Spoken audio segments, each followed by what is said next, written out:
Hello, everyone. Thank you so much for joining us today and another episode of Cast 5 Reviews. My name is Fayez and I'm joined by Mr. Young Lad himself, Daniel. Evening. So for those of you joining us for the very first time, you guys are probably wondering, what is this randomness? Why am I here? And why is YouTube actually recommending this to me? First and foremost, hi. Welcome. Hope you had a great day and thank you so much for clicking on this video because we are brand new and we're trying to grow as much as possible. But we are Cast 5. It's a bunch of friends just sitting around talking about things that matter to us, such as video games, entertainment news, TV, movies, and so forth. And hopefully they matter to you as well, because otherwise this is quite pointless. But today we decided that we are going to discuss Marvel Cinematic Universe, the TV shows. Daniel, what are your thoughts on these, man? All the goodness that has been on Disney Plus. Yes. Who would have thought? I know, right? Remember when Disney Plus first came out and it was all like, old Disney movies and kid stuff? Look at it now. It's grown so much. It's grown so much, right? You're looking at like just the addition of Fox and like the whole Star thing that they've done. It's insane. I think we were probably watching Disney Plus more so than we ever did. We used to do HBO Max or Crave in Canada, right?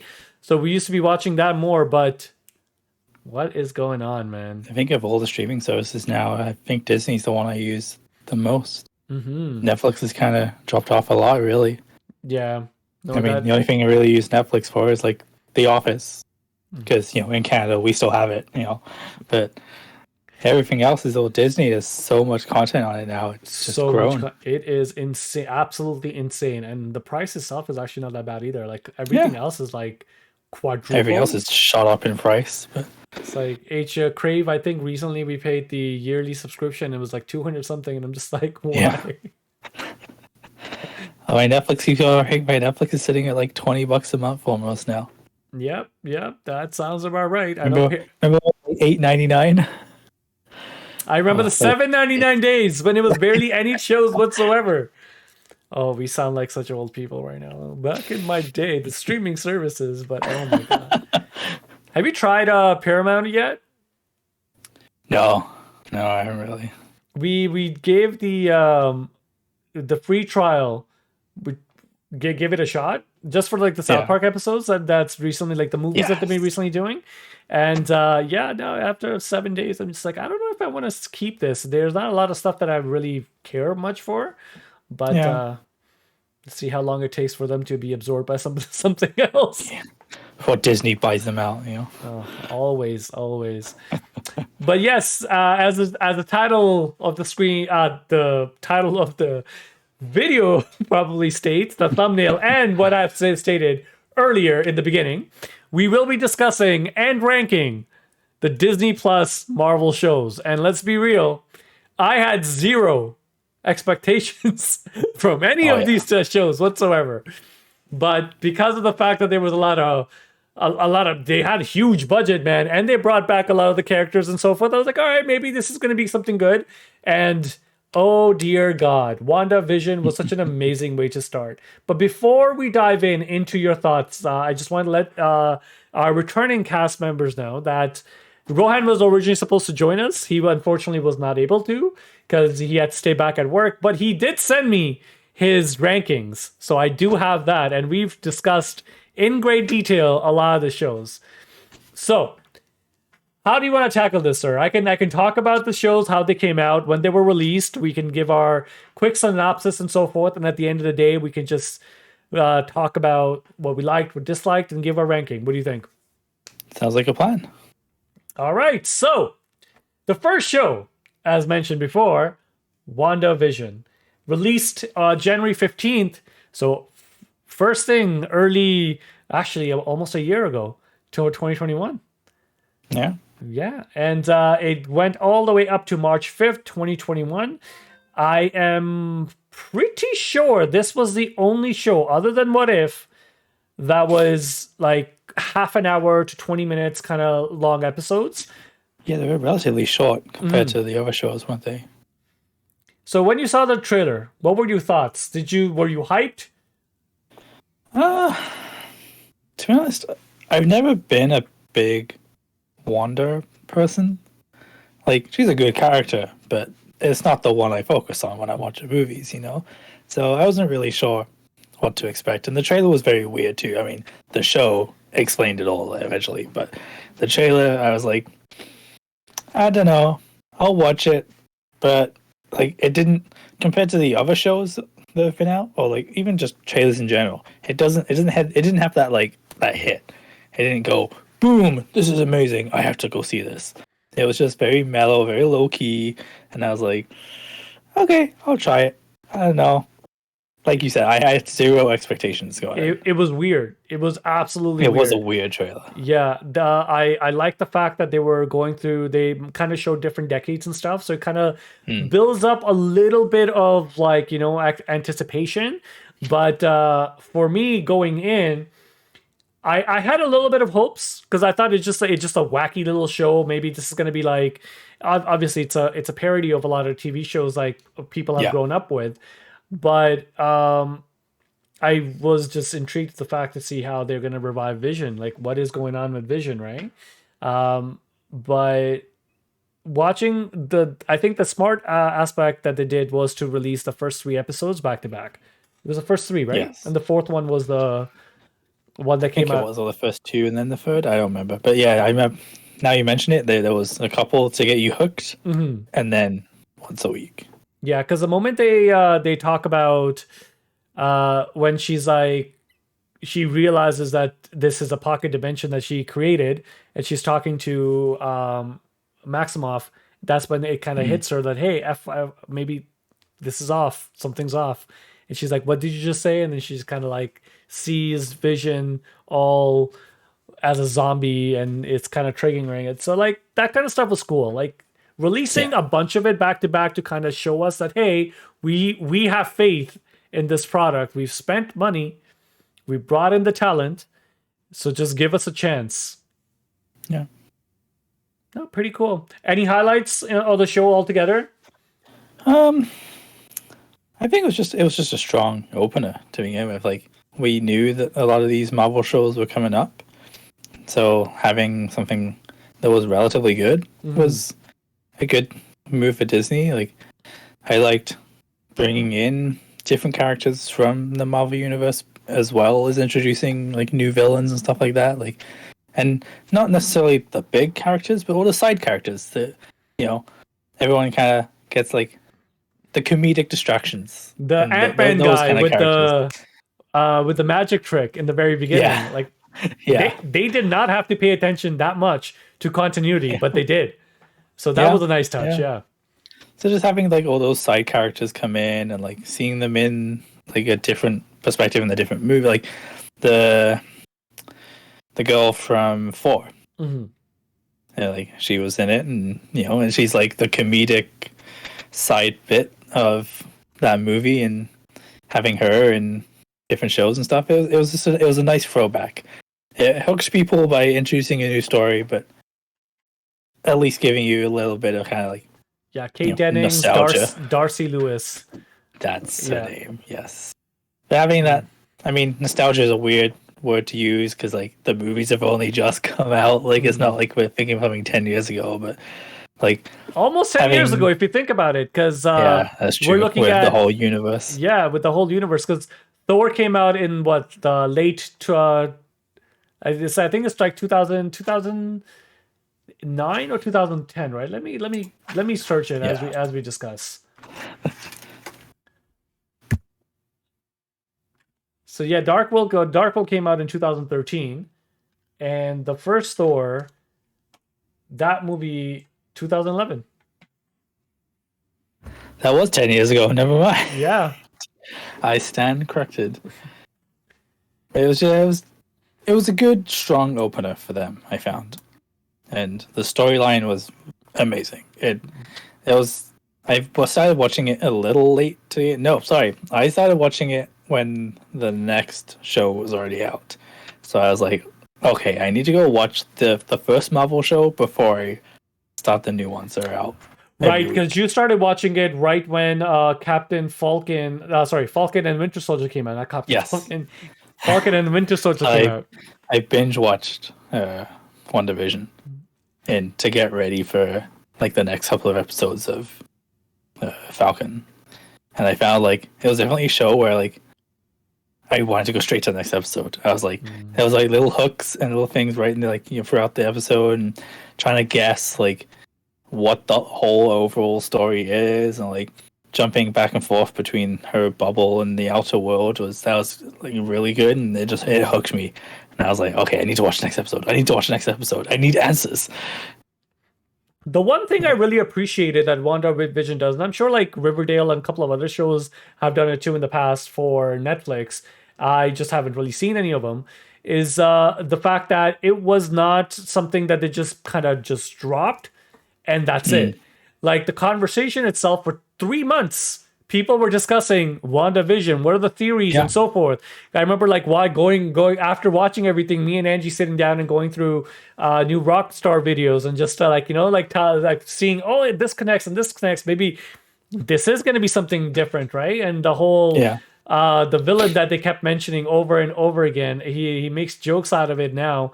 Comic books are not really my thing. It's just like obviously MCU has been something of a phenomenon that a lot of people have been watching throughout their entire life, and they've grown up with it. It's probably one of the only 3 phases long journey that has actually landed properly with Endgame, right? When got to the point where it's a generational thing now. Exactly, right? Like, for so long. Kind of like Harry Potter, like how we were discussing before.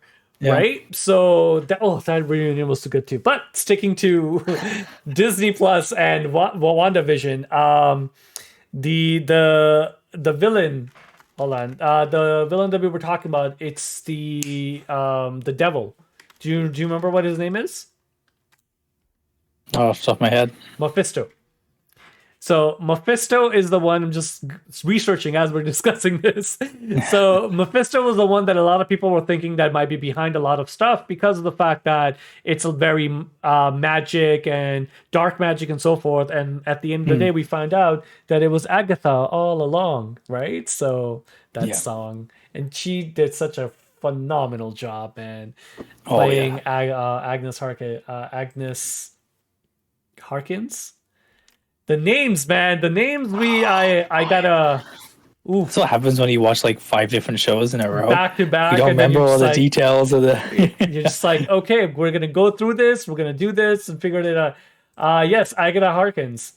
There you go. But one thing I did like about having the episodes go up like once a week, like I don't know about like the younger generation, but for me and you, like that's how we used to watch TV shows all the time anyway. So like, and with this day and age with social media and everything like that, like the conversation that you can have about these shows is exponential. It's not like you're meeting someone at school or at work going, hey, did you see like, what about this, what about that? It's instant, immediate as you're watching it all over the internet. And just the amount of conversation that generates, and all the different theories and the reviews and the everything else like that. And my favorite thing about this generation or this age when it comes to movies and TV shows, or TV shows that come out every week, the memes. The memes are amazing. Like I loved it for Game of Thrones when the last few seasons of Game of Thrones were on. Like every single week there'd be memes everywhere. There'd be articles that just compiled all of them from that night, and like people's Twitter reactions and stuff like that was amazing. And just having that conversation is it's so great. But yeah, no, touching base on that, like Game of Thrones was probably the last big show that I can think of that was such a huge week to week. That was week to week. Huge. That was huge. Yeah. Right? On that level. It's something that everyone's watching at that time when it's on, right? Same with the Marvel TV shows. The moment that came up and the interest of that brought in after having every episode out every week for a couple of months, like everyone is talking about it at the time. No, I definitely think it was a smart decision to do it on a weekly basis, and I think Hawkeye is the only one where they released 2 episodes afterwards that were like back to back, kind of like to build the interest. But I'm sure they also probably gauge interest based on how many trailers are being watched, what's going on, and so forth, and see which characters are more popular, right? Because as you said, Wanda and Vision were not that popular characters when you're looking Yeah. at in a grand scheme of things of like not someone that reads They're comic not the big books. names in the whole Yeah, universe, right? exactly. Well, generally for comic books fans they are, but like for someone that's just not into comic books, you're Yeah. watching the movies, 100%. If it's not Iron Man or Thor, I'm sure they'll Yeah. those are now movies. Obviously they're gonna save them for movies, Yeah. but on that of just discussing that, like the positives, other than the fact that it was a weekly show. I really like the fact of how they developed her powers and really showed what she was able to do. Because when you see it in Age of Ultron or when you see it in Infinity War, and like there are teases like Infinity War, she's holding back Thanos while she's destroying another Infinity Stone, right? So, but it's those are moments. It's never really expanded upon. So if you don't know her powers or you don't know the extent of how strong she is, I loved that they were like, hey, let's just create a pocket dimension and she's a god. Yeah. That's it. And that goes back to like the whole comic books and movies stuff, right? Like the diehard fans who've read all the comic books know how strong she is, but for the rest of us, we're all still learning it for the first time, right? So I'm sure like some of the comic book fans they probably felt she got her due justice, right? With this with this insane power of she got at the very end too, multi-dimensional and everything. But Vision, I think, was probably the weakest point for me personally in the entire show. I loved everything else. I like the introduction of mutants, but they're not really calling them mutants. The little nod to Quicksilver. Quicksilver with Evan Peters reprising his role. Like small little nods like that. That was really cool. Yeah. I like the whole fact that with the kids just aging up, and you're just like, okay, well, they're part of it. You don't have to go through they're little, they grew up and blah blah blah blah blah. They skipped all of that. They're like, nope, here they are.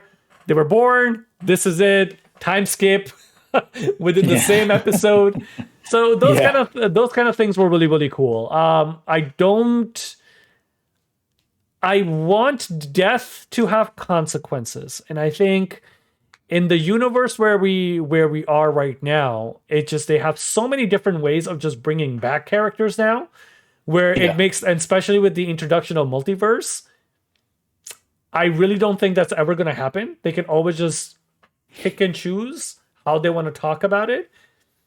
Yeah. So with Vision coming back, I don't know what the ramifications are going to be because he doesn't have the Soul Stone anymore, right? It's just he remembers everything because his memories were given back to him. But the villain it's going to be interesting where they take it. Yeah, especially if he doesn't have the stone, does that mean he doesn't have all his powers? Is he just a walking android at this point? Right, and how strong is that android? Yeah. But Agatha was such a huge phenomena. I'm just joking. Like I don't know why I'm using that word all the time. But she was such a huge hit. Is that they ended up greenlighting a spin-off series that's going to be just all about her. So that's kind of neat. Oh, all right. Yeah, House of Madness, I think, or House of Darkness. Very very excited. It's called Agatha. Hold on, I have the picture right here. House of Darkness. Look at House of Harkness. House of Harkness. So, yeah. It's interesting to see how the fans can influence the franchise now. Like when she suddenly becomes the fan favorite, not Wanda. Yeah, right? Yeah. But I like the runes. I like the whole bringing the magic into play. It's like, because when watching Thor for the very first time and they were talking about, you guys say science or magic, where we come from is one and the same. It's like, no, there's still magic. Certain things you can't explain. And Doctor Strange really brought that into the forefront. So I really like the fact that they kind of going full speed ahead with the whole magic and multiverse. But let's hear it, sir. Based on the expectations altogether, what exactly would you, out of 10, what would you give it? Ooh, I'd say about a 7. About a 7? It was good, but it wasn't like mind blowing. Mm-hmm. It definitely beat the zero expectations I had for it. Like Mm-hmm. going in, I was like, I don't know, but it was pretty good in my opinion, but didn't have that wow factor. I wonder if Didn't it's change anything major in the universe yes. too much. Whoa! I don't know about that because she is Scarlet Witch now and she has those weird powers. So based on True. Doctor Strange's new trailer, who knows, right? She seems like she's going to be a pivotal part. I would say I would give it about an 8 because for me, yeah, no expectations or anything. I do like the fact how they show a lot of growth. Wanda's character, they showed grief in a very different way. Like if a that's powerful of a being just one day loses someone they love, and what can they do? And it's just like I loved it when at the end she knows she fucked up and she's walking down and all these villagers are just looking at her and it's just like, yo, bitch, you're not gonna do anything. Like, what are you gonna do? Like, you can give her You're all nasty scared looks. of me. Exactly. Give her nasty looks as much as you want, but what are you gonna do? But it makes you feel bad. You're like, yo, she just took over their life and that's it. You're She just screwed now. over all these people. Yeah.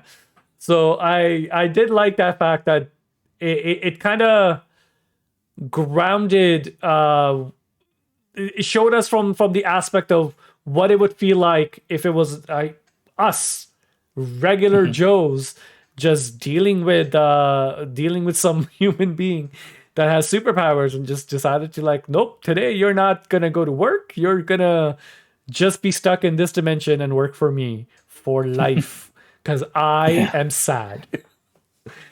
So I did like that. So I would give it a solid 8. It brought back the memories of not having something binge watchable. Like you binge watched it, so maybe that's one of the reasons why it's a little low for you. But having that conversation, being part of that, and just having that another big show again, that was kind of neat. Yeah. Because It's been a while since we've had a major show that everyone's watching. Because after Game of Thrones, what did we have? Honestly, I can't think of anything since then. There's been some good shows, but nothing right that everyone's watching. Exactly, right? So it's not that water cooler talk that you would have. Yeah. Are they even water coolers anymore, man, in offices with the lockdown and everything? What do we do? Do we just drink our water? It's like let's discuss this, you know? But okay. Moving on to the next show, which was the one that I was excited for because I really liked like the way they were what it looked like in the trailers and so forth. They gave it a very much of a Metal Gear Solid vibe, like, you know, it's going to be the Winter Soldier, like Captain America Winter Soldier vibe, right? So of course I'm talking about the the Falcon and the Winter Soldier, which came out March 19th and ran until April 23rd, 2021. We are looking at 6 episodes, a lot longer, 49 to 60 minutes, and it brought that whole espionage vibe back. And what were your hype levels for this show, sir? A little higher. Not so much for Falcon, but for Winter Soldier. Like Falcon, again, the side character. I feel like Bucky and Winter Soldier he has a much bigger fandom when it comes to his character compared to some of the other side characters. He's like kind of universally loved. So like seeing where they were going to go in the story with him, I was pretty excited for. But overall, pretty like no expectations really. I wasn't really sure what to expect. I didn't go in with an idea in my head, nothing like that. But the trailers did not do this show justice. Oh no, they did not. That was the one thing I remember we discussed it when Disney were making all these trailers and releasing them. Then we watched the show and it's like, wait a second, how is Disney of all companies messing up on trailers? Like the shows are great, but the trailers make them look like crap. Because why would you do that? Exactly, because WandaVision, I had a little bit of like hope. I was like, okay, this is kind of neat. This is kind of unique. Captain Falcon. I keep saying Captain Falcon. I don't know why I'm saying Captain Falcon. That is, Because he is captain at the end. No, it's Captain Falcon's actually a character from F-Zero. No. So it's like Falcon Punch. If you ever play any, yeah. yes. Oh my god, that game's stuck in my head right now. All right, so we're not. Well, let's not talk about Nintendo properties here. We're gonna end up getting completely DRM strikes for just mentioning it. But yes, the Falcon and the Winter Soldier, the espionage look and the whole buddy cop thing, I liked. I just weren't sure. I wasn't sure if their chemistry was coming across as a sellable point, because like they did talk here and there for in Civil War, and I kind of like the banter back and forth. Right? But to make a whole show and kind of just dedicate that, I didn't know if they have that much of chemistry. But if they did, it wasn't really shown throughout the entire MCU movies. At least I did not notice it, except for in Civil War. Like a couple of odd scenes. But right? Yeah, that was it. Exactly. So trailers did not do it justice at all. But man, oh man, the first half of the season was awesome. Yeah. Absolutely awesome. I remember, I'm just going to dive into the high points. I'll come back for you because it's just playing in my head.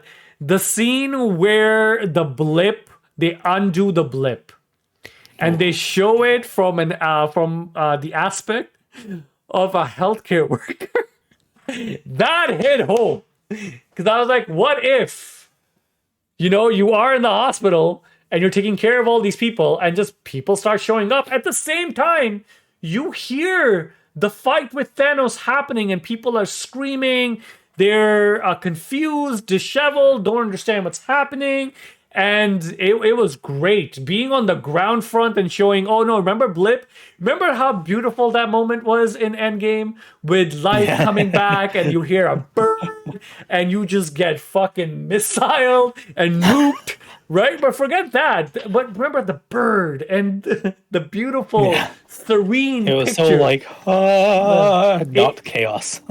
And it just showed you on ground level of what it would feel like if people were just back. And I like that fact. I like the whole border, the group, Something Without Borders.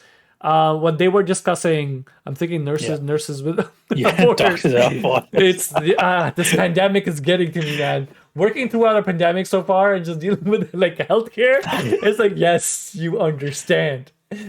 But joking aside, but yeah, like the whole crushing of the borders, and they were talking about, oh, what if you lived in this out and all of a sudden 5 years later somebody else moved in? Like, what do you do and so forth? Like, I like those elements, and I like the fact that the person that replaced Captain America. See, you didn't say Captain Falcon this time, but Captain America was this guy that was just a dude. Random, He worked really, really hard. No superpowers or anything. Just got really strong. It was very good. And then, what happens when you have to step into the shoes of Captain America, who's beloved? You kind of like that amount of fame and that amount of just eyes on you constantly will break you. Loved it. Like that scene at the shield where he's killing the guy. Oh my god, that was amazing. I was like glued to the TV. I was like, what is happening? I remember texting Rohan and I was like, what the fuck? I was like, you gotta see this episode. Because Angie had like passed out because she was bored out of her mind. But the second part, I was like, should I wake her up? But I was so like into wake up. So I was like, after it was done, I was like, hey, you should watch this episode. She's like, oh, something happened? I'm like, you need to watch this episode. But I also love the fact that they talked more about Bucky. The whole redemption story and all the stuff he has to deal with by not being the Winter Soldier anymore. Like, it was really great. Really well written too. Yeah. I found. What were your thoughts on the fact that you don't end up seeing him talking to the dad, the Asian dad at the end, whose son he killed? Yeah, that felt weird. I thought he would have this whole. I wonder if it maybe is a deleted scene. Who knows? Maybe they cut it out for time and decided to kind of end the story a little bit differently. But because it was just upsetting because you're building up to this grand moment. Yeah, and they you built just it up for the whole show, and then you just kind of cut it off. It would be like Smash Brothers and Captain Falcon just punching you. I'm just joking. No Nintendo jokes. I'm sorry, Nintendo. Don't give us strikes, copyright strikes. But it was weird, like building up that redemption story, but not fully going through the redemption. It was that was the one thing I didn't like about the show for sure. I felt they did Bucky dirty because at the very end, even when it goes Captain America and the Winter Soldier, like the man's not the Winter Soldier anymore. Like that moniker was removed. So just call him Bucky Barnes. Like that would have been like, oh, character growth. That's fucking phenomenal. Nope. One thing I was really looking forward to after watching the first few episodes and seeing where they're going with the story, and like always talking about Steve and stuff like that, I really, really wanted Bucky to meet with old Steve. I was really hoping they'd have that kind of reunion.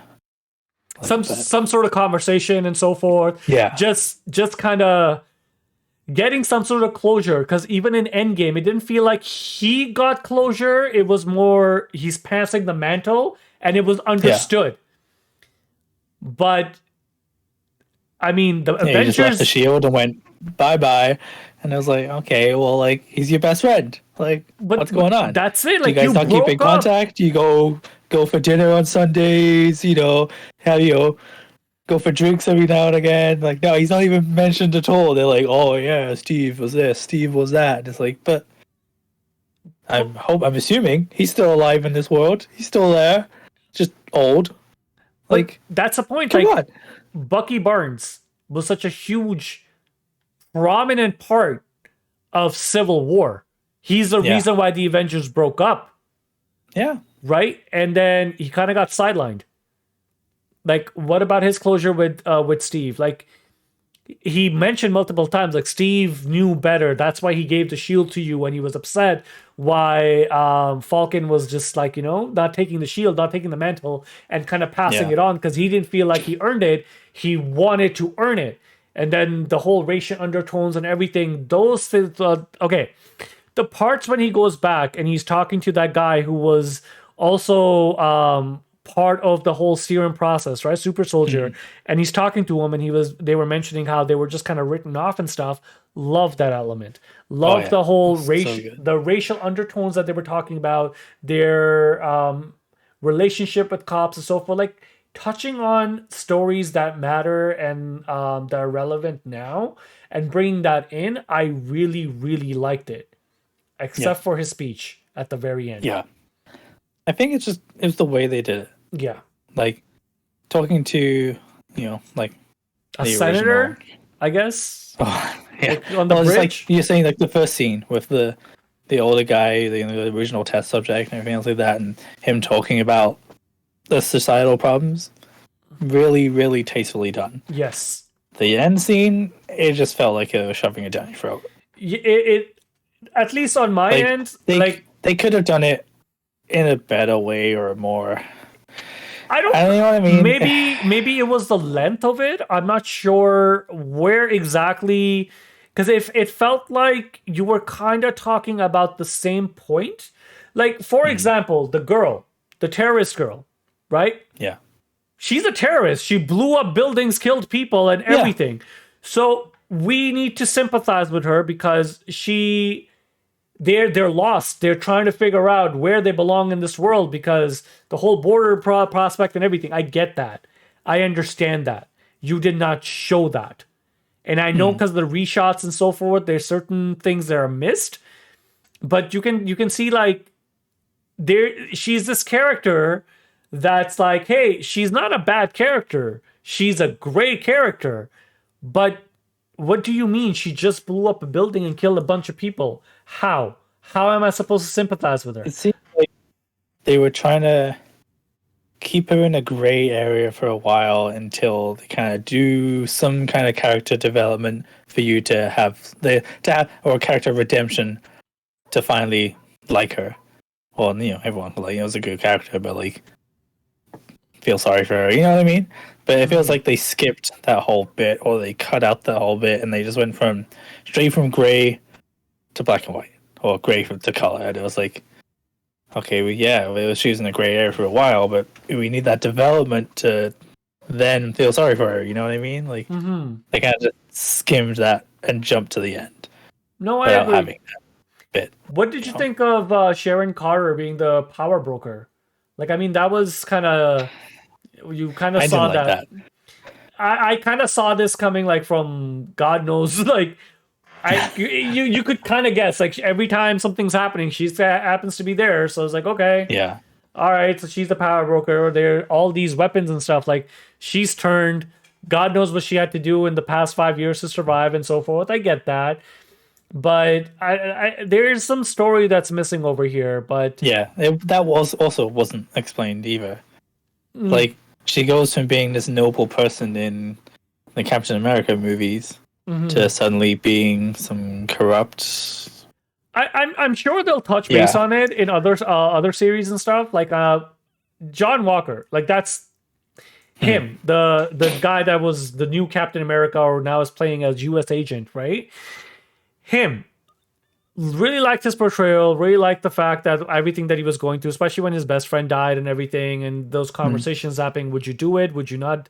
With the serum, it's like, well, what's right and what's wrong. It really depends on, the victor, and all these conversations they were having, and him losing it and then him coming back. He had a little bit of a redemption arc, but even then, I don't know if it was really earned. Like for him to turn around and be like, I'm a good guy now. It's like you just showed us him absolutely mauling this guy with a shield, which, let's be real, like Captain America doing it, like that's a step. There needs to be consequences for that. But after all of that said and done, him losing himself, which was fantastic, to like 2 episodes later, turning around saying, "Oh no, he's a good guy now." And I don't know if he's a good guy because like he is part of the other agency now, right? So we'll see how it ends up. I just found like his character and the way they wrote it, from him going from appearing to be, the knight in shining armor, the new Captain America, to murdering someone, that was done really well. And they could have done a similar thing with Sharon, with her, showing, even like, how they did all the flashbacks and stuff like that. Just do a flashback of what happened to her. It could be 5 minutes, and we get some kind of explanation and understanding, and a bit of character development. But there was nothing. It was, hey, you remember this person who was actually kind of cool and was like really noble and good, and Steve's kind of love interest. Oh no, she's just weird and corrupt and slightly evil now.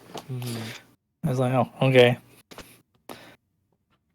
No, I agree with you completely. I think the second half, I don't think the payoff was worth it. Maybe it would have been different had the show had been maybe longer. 2 more episodes or something. And I do know that there were production problems, like based on what they were reporting, because it happened right as COVID, right? So like that could have definitely impacted. Yeah, they had to reshoot some scenes, and they had to change the script a little bit. So maybe that hurt it a bit. But him coming back as Captain motherfucking America, that scene did not land to me whatsoever. No. When he comes it could have been done a lot better. Yeah, him coming in through the window and saying, "I'm Captain America." I was like, okay. Convince me. All right, sure. Yeah. Right. So if you say so.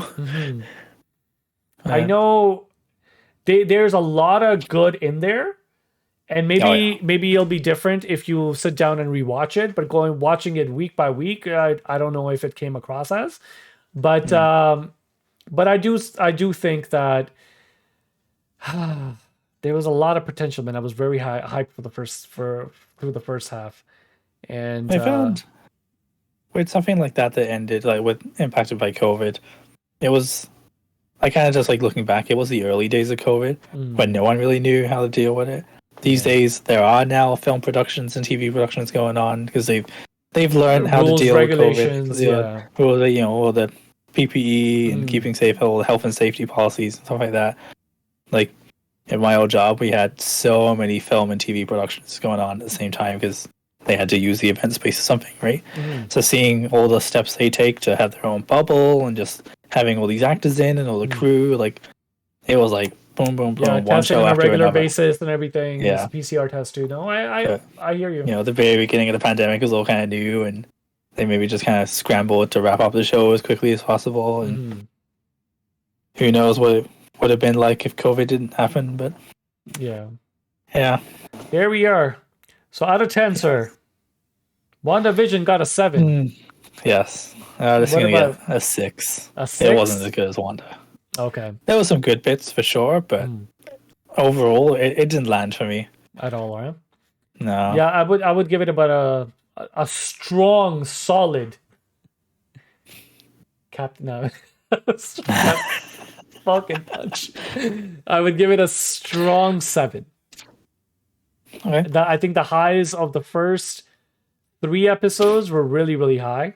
I absolutely adored the fact that they showed how once again, average Joe, you and me, will react in Yeah. a hospital if all of a sudden half of the universe just came back.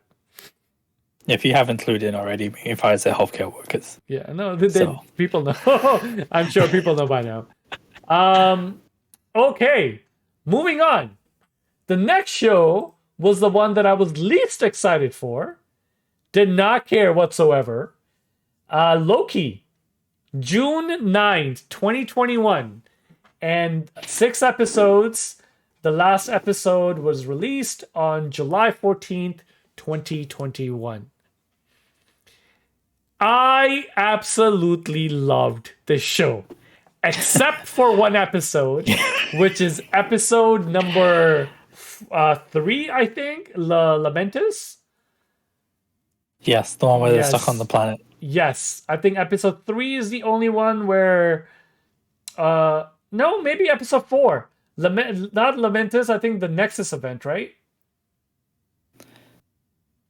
Let me double check. It was the one where they were stuck for Yes, the entire no, episode and the time story pad. went nowhere. Yes, that's Lamentus, episode 3. Yes. That's the only one that that was such a buzzkill, man.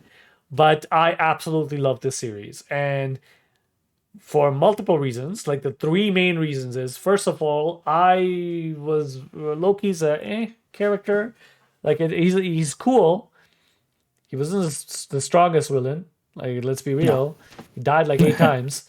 But I really Thanos liked. just had to stab him and he was done, you know? They break his neck. He had to break his neck. Yes. So and when It's Loki that likes to stab. yes. So when he was finally died and stuff, like I felt earned. It felt like his character was completely full.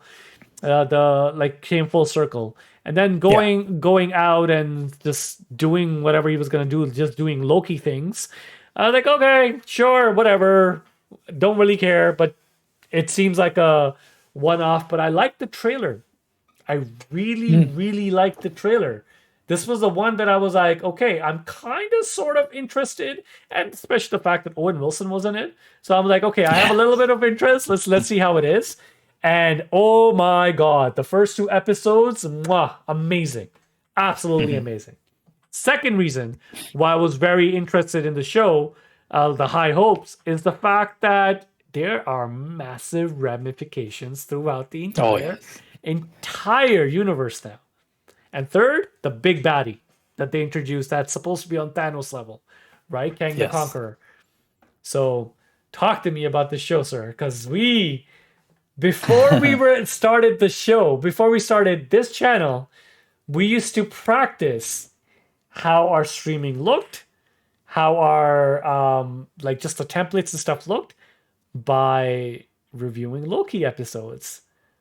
So we have 6 episodes that are just the lost episodes. Maybe one day as a Patreon. Future Patreon exclusive. Exactly. That we might introduce. But yeah, it was a lot of fun. Talk to me about this show, sir. I wasn't really sure what to expect. I hadn't really like Loki as a character. I liked him, but I wasn't invested in him at all from the original MCU movies. And the trailer, it definitely got me hooked. I was like, okay, this looks like it could be cool. I'll try it. Looks probably a little better than the last 2 shows, but all right, we'll see where it goes. And yeah, it blew me away. It was one of those shows where you watched one episode and it's just like you're counting down the days until the next one's up. It's like you sat waiting with the TV remote because it was always released at 3 a.m. Eastern Standard Time. Because they release on more Pacific time, so we're sat here at 3 a.m. waiting for it to come up, and it's like I need to see the next episode. And it's definitely one of those. But yeah, just the way they blew the whole MCU wide open. Was not expecting that at all. Like that was amazing. The first episode with them discussing what the TVA is, and I really like the whole old school cartoonish videos that reminded me of Lost or Fallout videos, or even Bioshock. Like those were crazy, and the Miss Minutes and stuff, right? And then them just right off the bat telling you, hey. The strongest power is this because the Infinity Stones are being used as just paperweights. Yeah, paperweights. That scene, he's like, "Oh, here, I got a box of them. Here you go." So it was like everything we've known about the whole Marvel universe just went boom, gone. Yeah. I was like, "Oh, okay." It felt things are different now. It felt a bit weird because you're like, "Oh, these things are."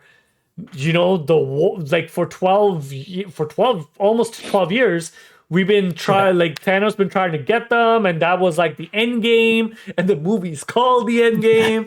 And then you're releasing this, and hey, FYI, all that stuff, no, that's just one aspect. Let's bring it even further up by saying these creatures, the timekeepers, it's the sacred timeline. I loved it. I absolutely loved it. It was a little bit hard to swallow, but once you you're like, okay, all right, let's go down this journey. It was great, especially the second episode when he is talking about what did they call them? The events that no matter what you end up doing, it makes no difference. The apocalyptic events. The Nexus events. No, not the Nexus events. I think it's the basically apocalyptic events. The apocalyptic events. No matter what you do, it's not gonna matter because they're gonna get destroyed anyways. He goes to Vesuvius. Pompeii. He's like, "You're all gonna die." And it's just, see, nothing's happening. Yeah, like that entire thing was fantastic. The chemistry between him and Owen Wilson was great. Oh, right. Yes. Owen Wilson out Lokiing was amazing. Just calling him out, and just just reading him like an amazing detective that he was. But it really made you feel like, these guys know what they did. You can't fuck around with them. Yeah. But eventually, her bombing the timeline, the sacred timeline, Sylvie, to then going to Lamentus, ending on that high note, where it's like the sacred timeline is being bombed. You're like, everyone's running, people are freaking out, and you're like, oh, what is going on? And then bam, Lamentus. Also, he ground to a halt. I honestly thought all the theories and stuff we had for bombing the sacred timeline, thinking, that's what's gonna cause the multiverse. She's destroyed the timeline. It's gonna go all over the place and then we all sat there glued to the TV for that next episode, and it's like, wait, what are they doing? Why are they just sitting here talking about things like the timeline? The multiverse. Come on. Timekeepers. You wanted to go kill the timekeepers. You'll fix the temp pad. Let's go. Because I need to know what's going on. Like, I get it. You're sad. He's sad. You're in love with each other, which is weird, but sure. And now you're going to this arc, and that entire episode, other than giving us a little bit, just a little bit of insight of who Sylvie is. Yo, man, it was not worth it at all. That could have been a 15-minute conversation, and we could have moved on. Right? But you could just extended one of the episodes by 15 minutes and filled everything that happened in that episode story-wise into that 15-minute chunk. Yeah, these revelations did not need to occur over a 40-minute hour, right after you bombing the timeline, and people are trying to find where you are, only to, at the end of the day, they can't leave because the arc's destroyed to, no, none of that really mattered. Yeah, they touch each other, they love each other, bam, Nexus event, bring them in. Timekeepers. Like, why go through a full episode for it? Full 45 minutes. I was so upset. I remember your reaction to it. You're like, what the hell is this? Yeah. Because everybody was pretty high. They were like, it wasn't that bad. And I'm just like, I hated it. I was like, what? And I'm like, this is the reason why I hated this episode. After you explained it and like showed it to us, we were like, yeah, this episode did suck. I'm like, we were like, okay, it was alright, and you're like, no. Like, everything was just grinded to a halt for no fucking reason except to develop this relationship between the two, which could have already been done in a different way. But at the same time, you want to give us all these revelations about who Sylvie is? You know what? The scene with her getting captured and being brought in, and then when she's asking, do you know who I am? It's like, I have no idea. That in itself sealed it that, they don't care. If you're a variant, they don't care. Your life does not matter. Doesn't matter if you've done something bad or not. Makes no difference to them. To protect the sacred timeline, anything goes. If they're going to kill you, they're going to kill you. That part, you felt it. They didn't need a full episode for this, man. But yes, going forward, then finding out that, hey, the timekeepers are not really the timekeepers. Like that facade, like the whole Wizard in Oz, the man behind the curtain. Yeah. Right? I'm pretty sure everybody saw that coming. Did you? Yeah. Oh, really? I didn't. Oh, okay. I'm naive when it comes to these things. Oh, okay. When they cut the heads off, I was like, yeah. And everyone else was like, that's big, someone bigger. I was like, okay, all right. You're like, I bought it. I bought it. Why did I buy it? I believe the TVA. They made you feel so pathetic. You're like, why, man? Am I the dumb one? No. I know. Like a lot of people, like just like you're in for the ride, right? Go with it. Yeah. I just figured that like when they started talking, I'm like, nah, something's off with you guys. Like you're not gonna. There's no way she's gonna be able to cut off your neck that easily. But let's be real. She killed Kang very easily, so it made no fucking difference, right? In the grand scheme of things. He was also giving them that option. He was like, you can do one of two things: kill me, or take over. He was definitely terrifying. Oh yeah. Yeah, Kang definitely was terrifying. I don't know. I found like if he was terrifying and he's meant to be like not the normal one, but like the calmer, more reasonable Kang who did win, and he's kind of like, enough is enough. This is how we're gonna do things. Old and tired. On top of that. Yeah, old and tired Kang. Like, what's the other Kang is gonna be like? Yeah. No, very, very excited. And I like the fact that this was the only show, because I know like WandaVision didn't get a season 2. They didn't greenlight it. Falcon the Winter Soldier didn't, but Loki, right after when it was done, they're like, yeah, we are greenlighting season 2. And I like the fact that where it ended, he's in a different timeline. Yeah. Yeah, there's no facade, there's no timekeepers or anything. No, Kang's just running the shit. So he's like, nope. This is how we're gonna be doing it. And I want to see what's happening with Sylvie now. She's like by herself, right? But from killing the timekeepers to finally going and fighting that creature to really find the true creator, right? And for all the time, always, like all those episodes, because the last episode is mostly talking. There's no epic. Yeah. So I rewatched the last episode about 2-3 weeks ago. So one of my friends had watched Loki, but not the last episode. I was like, how? How have you not watched the last episode of Loki? So I was like, sit down. We're watching it now.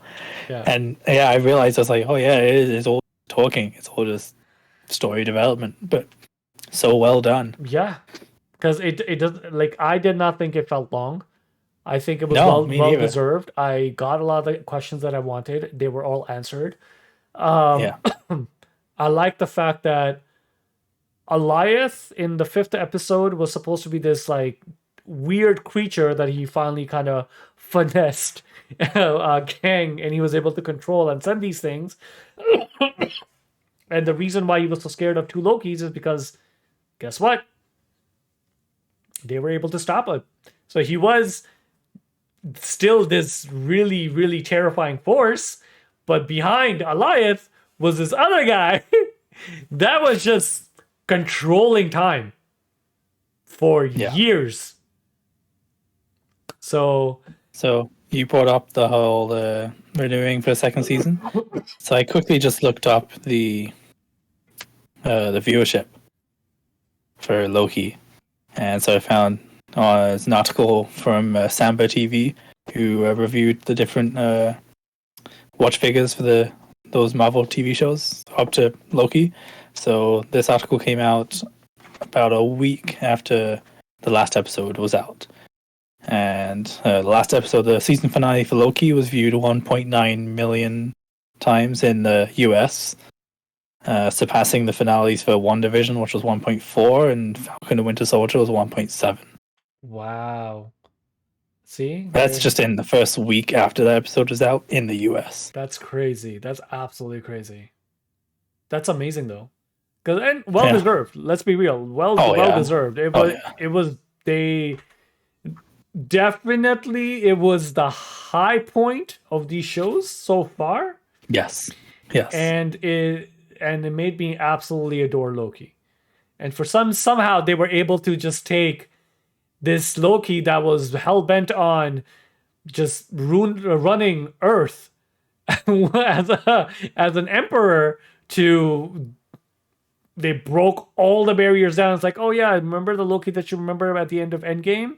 Yeah, the sympathetic one? Yeah, he's that. he watched a very quick video, YouTube video of how his life is going to be. He watched a recap, guys. He watched a recap. Yeah. And now he's good. He's back to normal. We know who he is. Don't worry. It's all good. You were not the only person who didn't like episode 3. So in this article I read it here, so Rotten Tomatoes, this figure was compiled in November. So the percentage of positive reviews tracked by Rotten Tomatoes. So the first episode is between 95 to 100, so coming out swinging. And second episode, about 95%. Episode 3 drops all the way down to 85. See, told you. And then it slowly climbs back up again to about 90 to 95. It is the worst episode out of the 6. It's a good episode. It's a good episode. It's not that it's a bad episode. It is a good episode, but it was placed at the wrong time. When you're going at the high of nuking the timeline and we don't know what that means, and oh my god, like what is gonna happen next to, oh hey, yeah, so I was taken away from home. And let's discuss how much that hurt me while we go on a long walk to nowhere. To nowhere. Yeah. It's just like, okay, all right.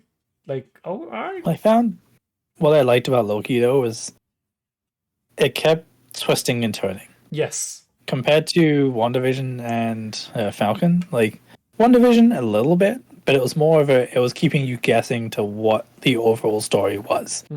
With Loki, there was just a twist and turn kind of almost every episode where I was like, okay, I have no idea what's going on now. Like, Yeah. if you have all these assumptions about what you think is going on, so the next episode, nope, you're all wrong. And it kept going and going. Yep. So, time for ranking, sir. Out of 10. For Loki, I would go a 9. A 9. Oof. It's not going to get a 10 because of episode 3. Well, of course. If you give it a 10, I mean, there's no point in posting this video. I'm just joking. But yes.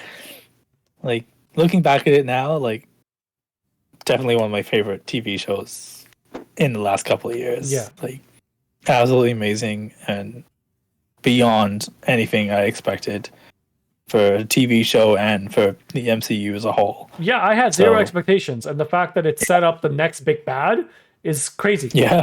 Absolutely I crazy. had no idea they're going to do that. I figured it's going to be, a little pokey TV show about Loki and his little antics. Ooh. On the side, like, yeah. Nope, we're going to take the Marvel universe and just come out swinging and smash it like with a baseball bat and destroy everything and be like, haha. Yeah. It's kind of like Luke expecting it at Skywalker in episode 8 when he just takes this his lightsaber, just tosses it out and just destroys every single like hope you had in the fucking every fan theory is just gone right out the window. Right out. It's like, oh, okay, well, we're tossing the. I'm not even a Star Wars fan, and I was like, okay, that's disappointing. Why did he do that? For you would have been like, no. Yeah. What are you doing? And everyone's like, oh, Luke's gonna train Ray. He's gonna do this. He's gonna do that. He's gonna be the new. He's gonna come back. And it's like, no, he's done with all this. Okay. What am I doing with my life? What did you think out of 10 for Loki? I would give it an 8.5. I absolutely loved Owen Wilson's character. I loved Loki. I was shocked how much I like him now as a character. But the story itself and everything was good. Owen Wilson, Mobius, yes. But there's a couple of things which were like, okay, I get you. The timekeepers are now let's like, for me it was like, all right, yeah, don't, that's just someone's behind that curtain. The theory about Kang, I once again don't read the comics and so forth. So for me, not understanding who Kang is, and Rohan kind of explaining what it is, and then a lot of stuff from the new rock stars, and going and seeing, okay, so this guy's supposed to be terrifying, absolutely terrifying, and he lived up to that. So I was like, oh, god damn, okay, he's very calculated. That's fucking terrifying. He's that calculated that he imprisoned the entire timeline of all universes. What? Anyways, doesn't matter. But 8.5 overall. I know people are going to be like, yo, he's gushing over this show and an 8.5. He's rated all the other shows really, really high. It's just that, for me, Lamentis really sucked. It really, really sucked. But what are you going to do? The highest show, I think, overall. But moving on to the next show. The one thing I'll admit I think we were robbed on was a flashback scene with Mobius and Ajewski. Oh, 100%. 100%. 100%. Like, so many references. The memes of Mobius were amazing. Yes. And it's like, if you do a flashback scene for...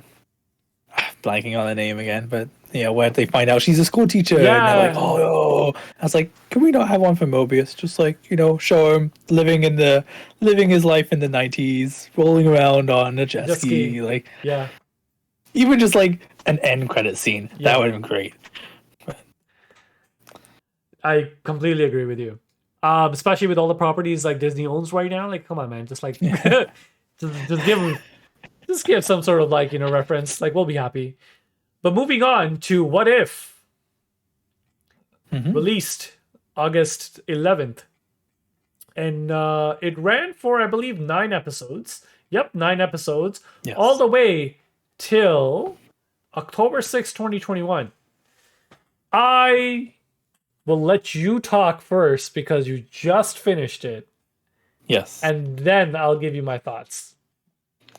I, again, wasn't really expecting much. even though the last 3 shows were great, I was like an animated Marvel show of different fairies and like almost like fan fiction kind of stuff. I was Like like, Twilight Zone, eh. Let Me Take Yeah. You to a Journey, and all that. Or I was like, Futurama, The this is gonna, Scary Door. yeah. I was started going, this is gonna suck. Like, this does not sound like a good concept at all. I was like, it's just gonna be the ramblings of some like Marvel nerds who've come up with a new spin-off storyline. But I found it's actually pretty good. The different storylines is like just going exploring different things that have happened in the MCU and doing it in a different spin. I'm pleasantly surprised. And the ending of the last 2 episodes, amazing. Yeah.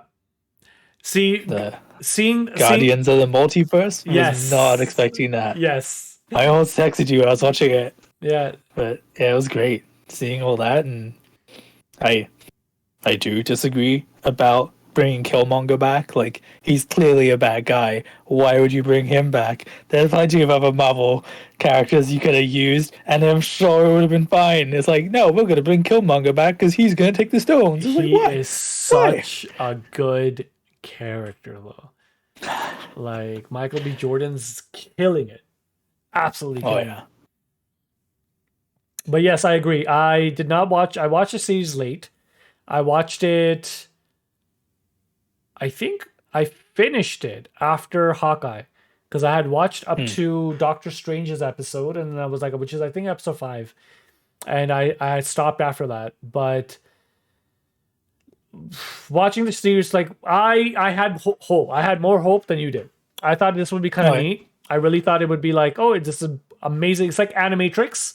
If you've ever seen it, it's different stories within the Matrix universe that they show in brilliant anime style, and any kind of different take, and having full creative liberty of not having live action characters and just having them to do their voiceovers. You can do so many cool things, right? So I was like, okay, this is kind of going to be kind of neat. Oh, single story at a time, sure, let's go.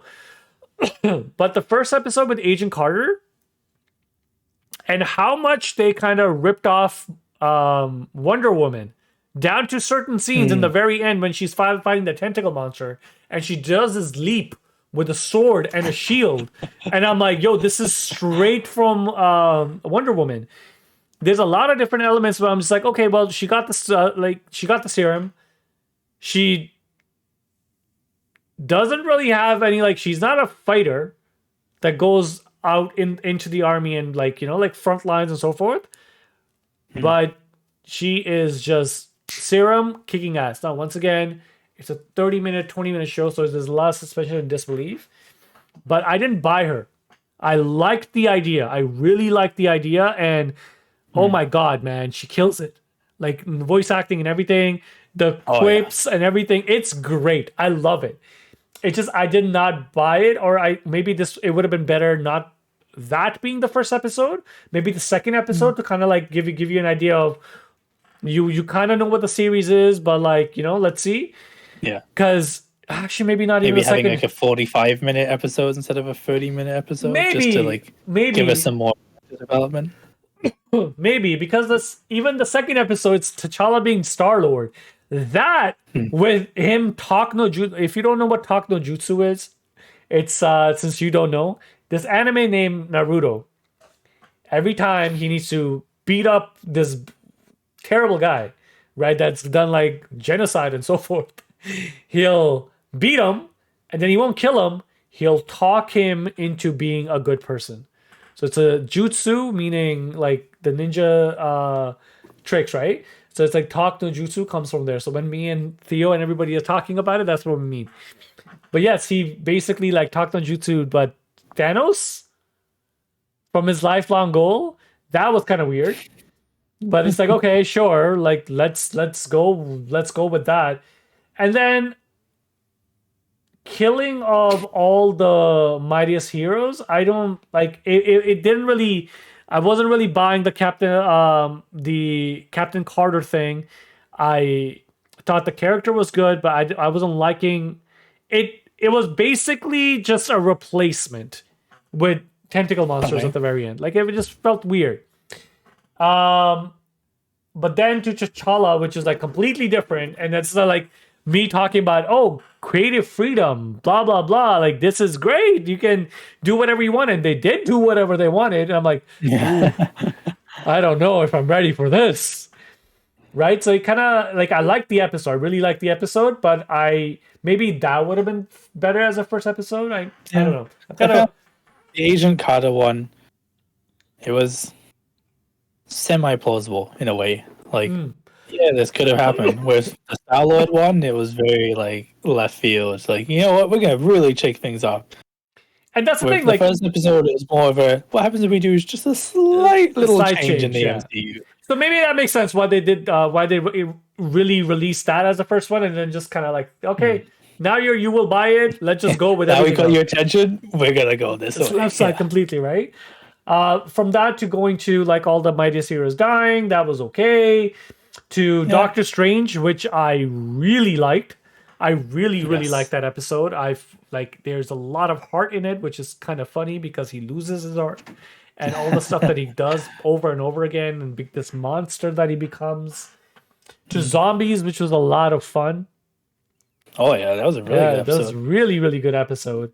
The one thing that bugs me though is like when Hope becomes super giant size, did not one of them think, okay, if she's gonna die because she's already been scratched and she's turning into a giant, can someone make sure to like shrink her down to like this small? Or oh wait, no, you can't do it this small because they still have their powers.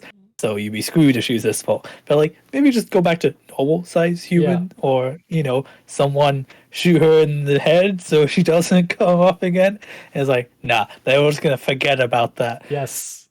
That was the first thing that popped in my head when she fell down after dying. Yeah. I was like, but walking. This is what happens when you watch Walking Dead. Yeah. It's like you need to fix the problem here. Impending doom. Yes. Giant zombie, and everyone's like, nope, we're gonna carry on. And it's like, all right. Well, you deserve to all die, then.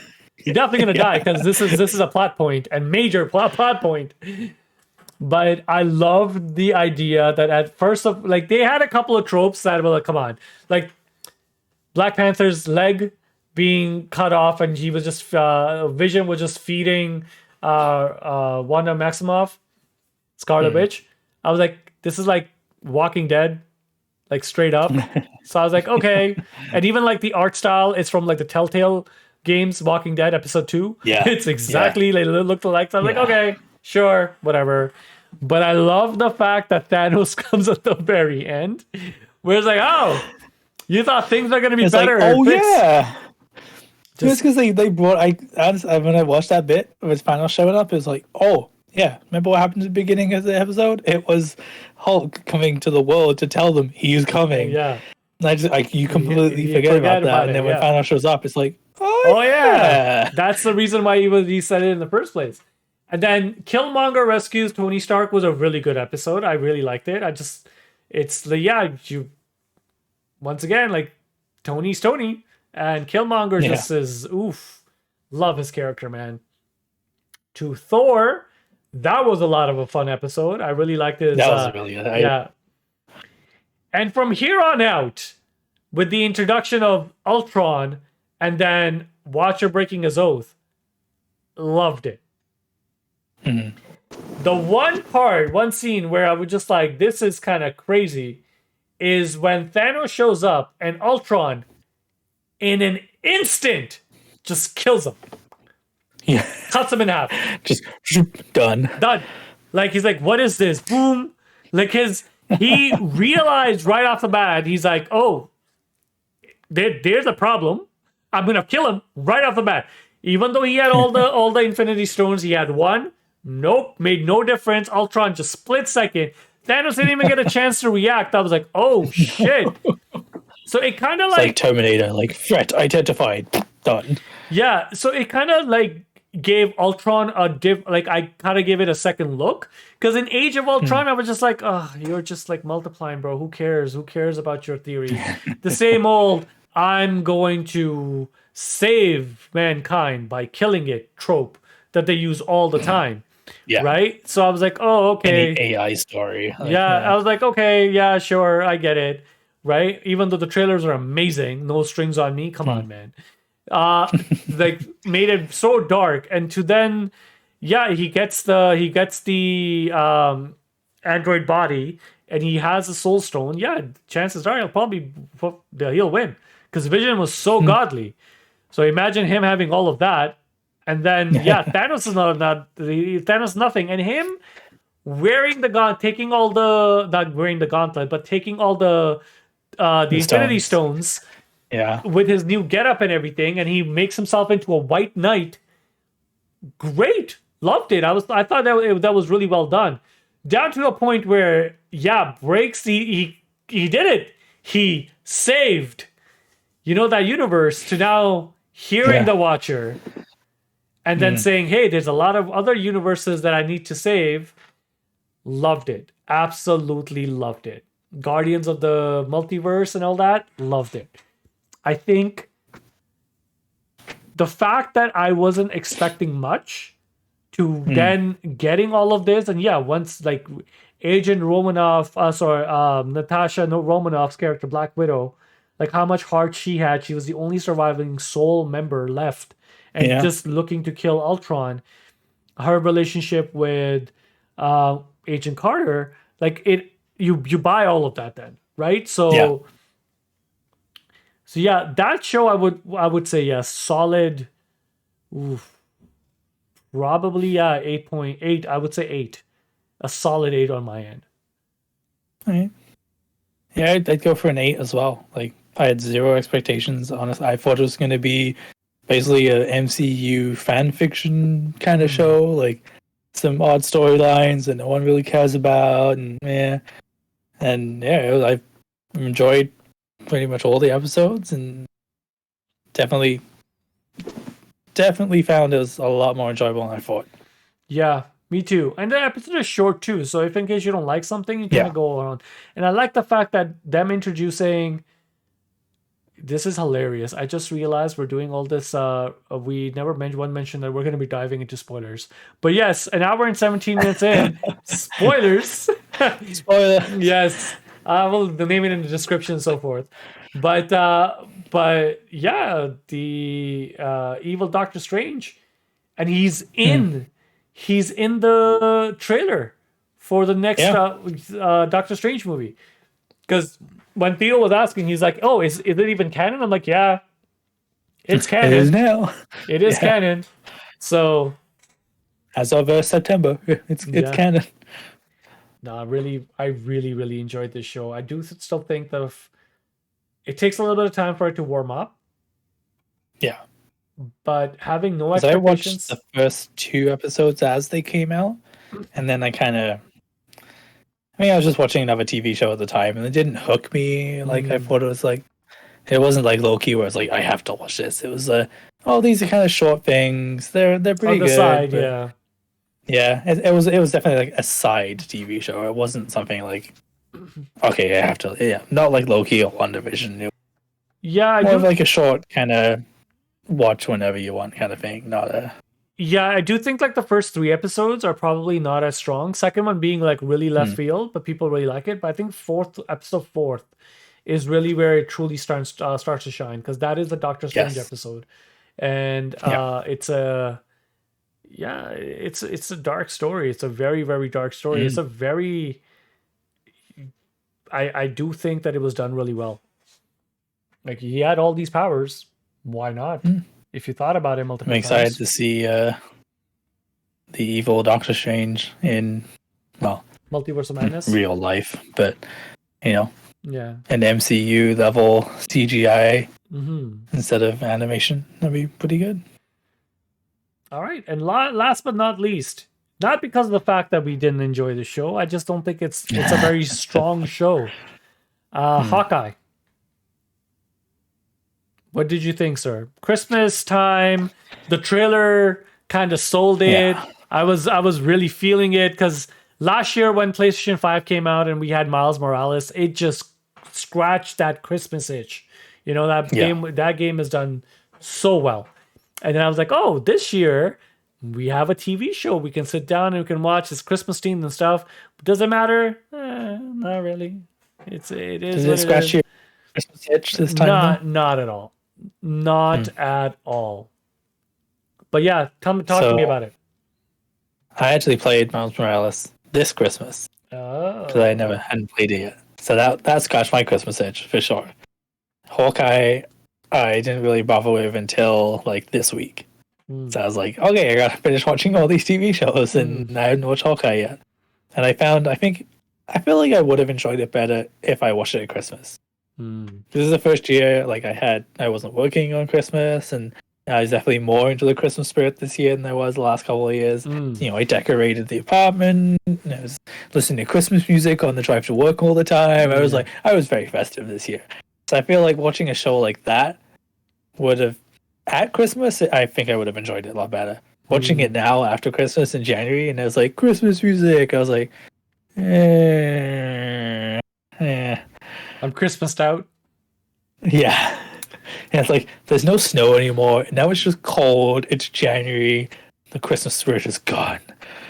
But I found the story itself, I kind of liked.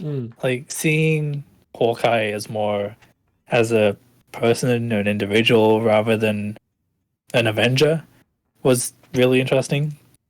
And, like, just, like, old man Hawkeye is how I think I referred to it in my notes. I was like, you know, he's Hawkeye, but like he's done. He just wants to retire, and he keeps getting dragged back. And yeah, it really truly seemed like Hawkeye throughout the movies, he never really had a upward character progression. It was just events that just kind of happened. So it felt more like a Tetris like jump up than anything else. Like, it's like, oh yeah, Hawkeye, he's evil. Oh no, he's not. They remember Budapest? Yeah, no, he's good. He's good. Oh, you know, like, oh yeah, his arrows and stuff, man. Yeah, he talked Wanda into like doing all of this stuff. Oh, great. Oh yeah, his arrows, they're kind of neat, but like, you know, he's also under house arrest. Oh, FYI, just wanted to let you know that he has a family. It's like, oh, okay. And yeah, his family's dead. You're like, oh, that sucks. And it's like, oh, he's an assassin. He's killing everybody now because he's angry at the world. That I liked. Oh, of course. I thought was a really good character progression. Yeah, Ronin, right? Like, having it made to sense. go through all that stuff and becoming a Ronin, I was like, that's so cool. Yeah. But that is the one thing I wish we got more of. Yeah. Was more Ronin. And then after either that, in the movie or in the TV show. Like TV show, I did, especially since Ronin was even such a huge part. Flashbacks. Yeah. Even just having if they're going to make a TV show about Hawkeye, I would prefer them to do a TV show about him becoming Ronin and being the Ronin instead of Christmas as an old man. I think like that would have been a higher level show, I feel. Yeah. I agree. I mean, I enjoyed it. The storyline was alright, and we got to see some new characters and got introduced to Fisk, which I thought was pretty cool. Mainly because, again, I'm not a comic book person. I'm only really movies, TV shows. So the only aspect or the only thing I've really seen of Fisk is in the video games. The Spider-Man. Yep. So seeing him in the MCU now, I was like, okay, this is pretty cool. And like you get that initial impression where it's like, oh, okay, he's just a big mobster. Then she shoots him with the arrow and it does nothing. I was like, oh, okay, yeah, here comes Fisk. Yeah. Like, he got hit by a car and he just got up and he just like moved on. I agree. There's like certain elements that I like. The characters I enjoyed. Kate Bishop, yeah, Haley Steinfeld killed it. Yelena's character, which is Florence Pugh, great. That's it. Yeah. And then Fisk, obviously, right? Like Vince and something. But I did enjoy seeing Yelena because they set that up in Black Widow as well, right? But that's what I mean. Like seeing her come back and her actually chemistry, like interacting with him. Yeah, her chemistry with all the characters was great. Absolutely great. And just seeing the blip again. Yeah, that was pretty cool. From the aspect of a person who just got blipped, like crazy, right? Like just Yeah. bam, and it's like because I remember the first time I watched, I'm like, oh, and she's like, what just happened to you? I'm like, no, you got to see the scene. She's like, okay, I have to pay attention. I'm like, yes. So like, no, it was great, yeah, absolutely great, but I do think the story was not necessary. Like I really don't like it. Ramifications of it was very like grounded, and I get it. It's more about like it's more a personal story for him, and finally like finding someone that he can pass the mantle on to, and on Kate's side, just I guess getting recognized by our hero, like Yeah. like in that sense, right? But like when you go, You can tell this is not going to be a season 2 kind of show. No. It was more of a this. Now we've introduced Kate as a character. She's suddenly going to pop up in one of the movies. Yeah. In so phase 2, if they're gonna sit down and do a Young Avengers and so forth, like they can just go ahead and do she'll it, appear in it. Yeah. exactly. And a lot of the major conflicts were just resolved by talking. Yeah. So I was like, oh, okay.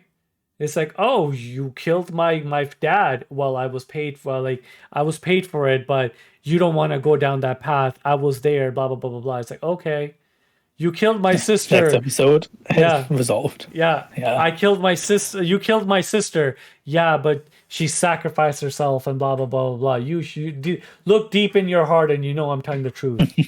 Okay, like so that kind of stuff. I was just like, oh, and Yeah. this other thing that I never understood, especially since they went out of their way to kind of like really ground what the world looks like after Endgame and after these major events and what New York would feel like after all the incidences that have occurred, right?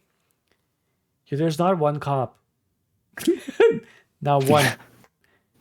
Like Spider-Man, you see cops all the time. The games, you see cops all the time. Like, really? And this is New York. There's a cop on every street corner. So the only cop that they took down the tree of Rockefeller, nothing. The only cop shows up when they're arresting the mom. Like, I'm just like, okay. It's like, this is New York. Like they blew up so much stuff on the bridge.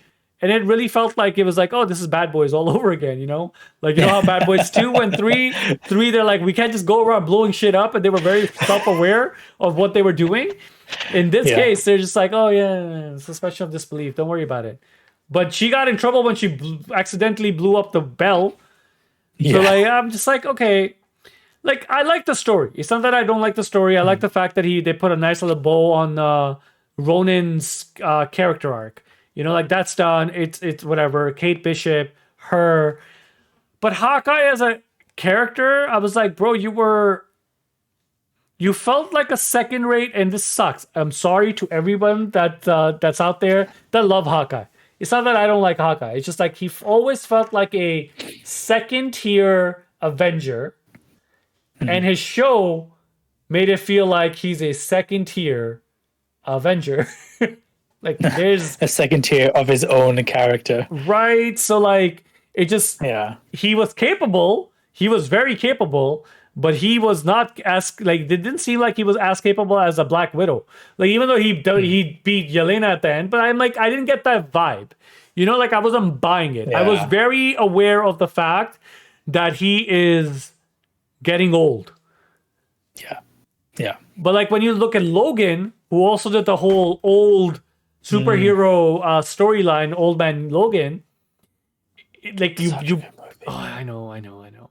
Kind of like, but let's discuss that movie next. No, but joking aside, it's just like when you buy it, you buy the struggle, you buy all of that, and you're like, okay, he's tired, he's done with life, and I bought it. I bought like Hawkeye was done. There's a lot of trauma that he's dealing with, especially losing his best friend, but like the whole Christmas element made no difference. Like I think it was like a moot point. I found it was definitely like Marvel meets Hallmark Christmas movie. Yes, that's a very, very good assumption. Like, yes, like, I feel good Christmassy stuff mixed with some Marvel stuff, and it was like that's a very good comparison. And it, I'm there's not so much they could have done with Hawkeye. Like, he's an Avenger, but he doesn't have superpowers, and He's not the big name in the Avengers, but like there's so many ways they could have taken the story, and especially when was you a have Christmas themed kind of thing especially really when you have needed? such charming characters like Yeah. Yelena and Kate.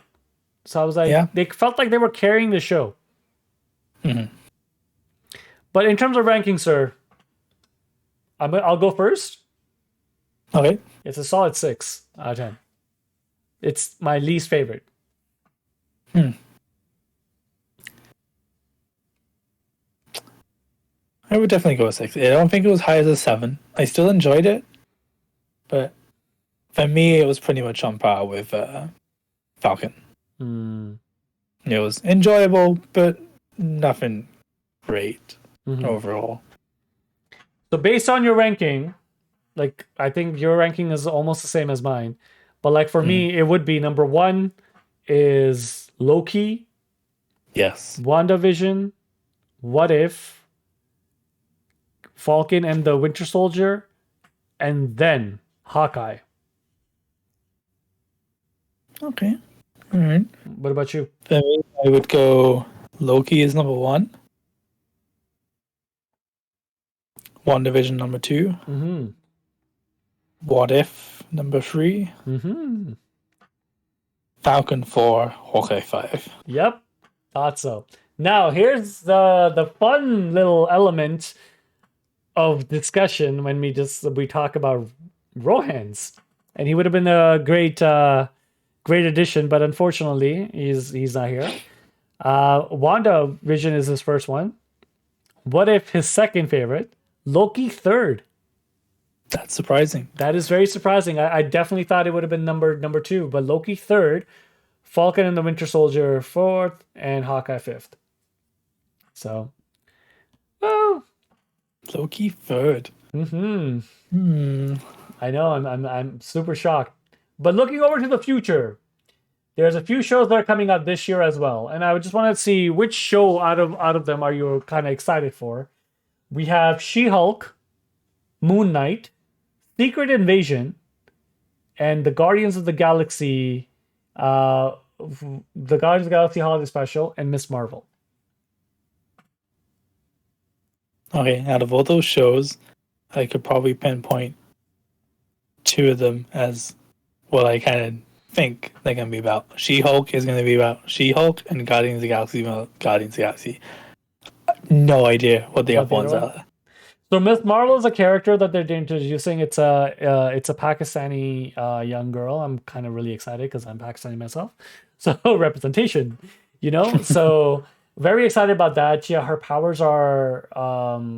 I don't really understand like her powers. She can grow parts and so forth, but this is like more energy based that they're doing. But she's apparently going to be also in Marvels. So she's going to be with Captain America. Sorry, not Captain Marvel. She idolizes her, so that's kind of neat. She-Hulk, Moon Knight is supposed to be a character where I believe he's also a Black Knight. If you haven't seen the Eternals, Kit Harington's character, I believe both of it's something about that. Now that could be completely bullshit on my end because it's like night and night, but I do think it is because I believe I'm reading somewhere there, but. The person, Oscar Isaac, is playing Moon Knight. So my hype level for that is just like, okay, he's a great actor. So let's see what happens. Secret Invasion is probably the one that I'm most excited for, is because Nick Fury's in it, and Emilia Clarke is apparently playing a character, and we adore her. So that I'm kind of excited for. And Guardians of the Galaxy Holiday Special is being written by James Gunn. It's going to be Guardians, so let's be real. That's going to be awesome. Everybody knows it. Yeah. So let's see what happens. I'm very, very excited. This is going to be fun.